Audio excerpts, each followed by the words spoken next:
هلا حبايب قلبي، كيفكم؟ شلونكم؟ رجعت لكم فيديو جديد اللي هو ستوريات قمر طاي نزلت ستوري على اسئله المتابعين سالوها اسئله وهي جاوبت على اسئله. قمر طاي جاوبت على اسئله كتير قويه وكتير محرجه عن علاقات وعن المفاجآت اللي راح تكون، وقمر طاي اذا بتحب او لا، او اذا هي بعلاقه، والاسئله كانت قويه وقمر طاي جاوبت في جرأة قويه. راح احط لكم ستوريات تشوفون. إذا بتتزوجي وزوجك يطلب منك تتركي السوشيال ميديا بتركيها؟ هسه شوفوا، الموضوع موضوع قناعات وأنا ما أحب أحكي بيه، بس كقناعتي أنا كقمر هذا شغلي.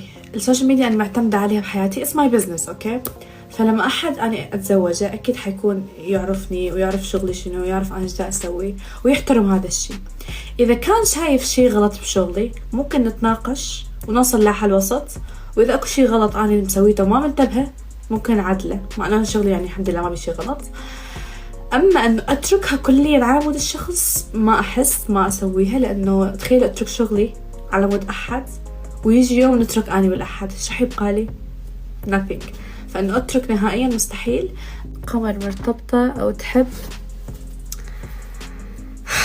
أوكي، هذا الشي ما حجاوب عليه هسه، رح أكتفي هسه no comment، عدم الرد، وبعدين رح تفهمون ليش هسه أنا ما جاوبت. أوكي. ومثل ما شفتوا هاي قمر طاي رفضت تجاوب على السؤال اذا هي مرتبطه او بعلاقه او لا، وحكت انه في شيء حيصير لقدام راح تشوفوه بعدين. فهذا الشيء من المفاجآت اللي راح تكون لقمر طاي، هي هاي الشغل. فقمر طاي اكيد مرتبطه او بعلاقه، ولكن ما راح تعرض هذا الشيء هلا، راح تعرضه لقدام. راح كفيكم باقي الاسئله والستوريات تشوفون. عمرك فكرتي تتركي السوشيال ميديا في يوم من الايام؟ هسه خليني اكون معاكم صريحه، الفكره كتفكير دائما ببالي، دائما. كل لما انا من النوع اللي اكتم، اوكي، اكتم، ما احكي اي شيء احس بيه ولا امر بيه، اكتم لحد ما يصير الضغط علي فوق الحد، فوق الليمت مالتي، فاصير اريد افجر. بهاللحظه اكون افكر بس ابدا اترك السوشيال ميديا واخلص من كل شيء. بس لما اهدى اقول لا، مستحيل. يعني انا يعني تقريبا فوق 12 مليون شخص يحبوني، احبهم، عائلتي الثانيه، انه اترككم شيء كلش صعب. يعني انتوا صرتوا حرفيا جزء من يومي، فما اقدر اترك السوشيال ميديا. بس كتفكير دائما افكر، واتوقع كل احد بالسوشيال ميديا يفكر، لان جد السوشيال ميديا متعب. تصحيني احتاج صديقه افضلها واحكي لها وخايفه لانه غدرت. شوفي، صدقيني مو ضروري تفضلين لحد او تحكي لأحد وانت مو بحاجه صديقه. هاي انا اكبر مثال، ما عندي صديقه، عندي اصدقاء بس مو كلوز لدرجه احكي لهم شغله تصير وياي.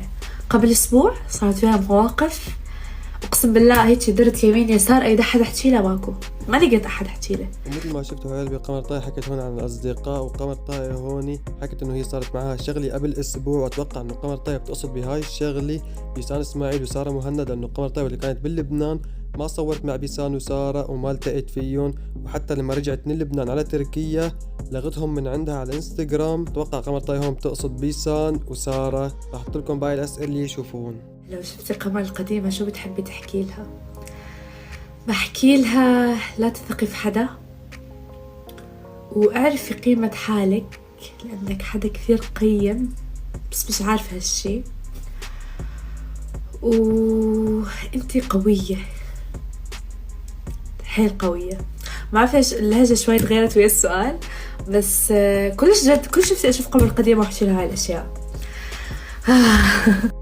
شو حيصير بعد رمضان؟ هسه اكو شغلتين.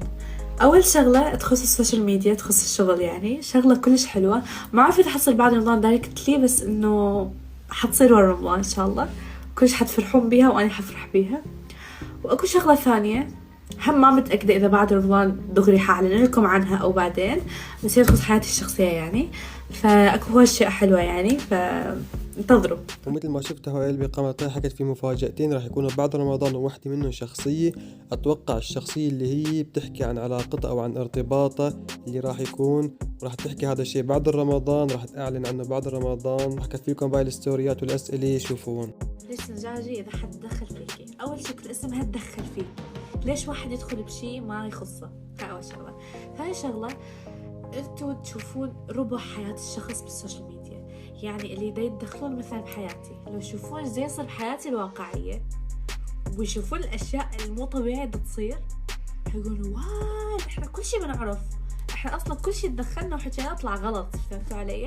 لهذا اكره انه احد يكون بالسوشيال ميديا يتدخل بحياتي وما يعرف انا ايش عايشه ولا ايش دا اشوف ولا ايش دا يصير ويا العالم وهيجي. ف يعني انا اوكي السوشيال ميديا، بس السوشيال ميديا تختلف عن الحياه الواقعيه كلش. فما احب انا من اقتنع بشيء اسويه مهما كان، لو كان مهم انا امي تعرف ايش دا اسوي وتعرفني انه ما اسوي شيء غلط، فانا اذا مقتنعه لو العالم كله قالت لي لا حسوي هاي يعني. فما احب احد يدخل فيها ابدا ابدا ابدا. ولهم تكون سين هذا الفيديو حبايب قلبي. ومثل ما شفتوا قمر طاي ما بتحب حد يتدخل بحياتها الشخصية، طبعا هاي حياتها وهي حرة فيها. وقمر طاي كمان محضرة لكثير مفاجآت راح تكون بعد رمضان، ومنن هي علاقتها قمر طاي راح تكون مرتبطة، وبعد رمضان راح تعلن هذا الشيء. ولهم تكون سين هذا الفيديو لا تنسوا من اللايك والاشتراك وتعليق مثلكم ليوصلكم كل جديد، وبحبكم كثير. سلامات.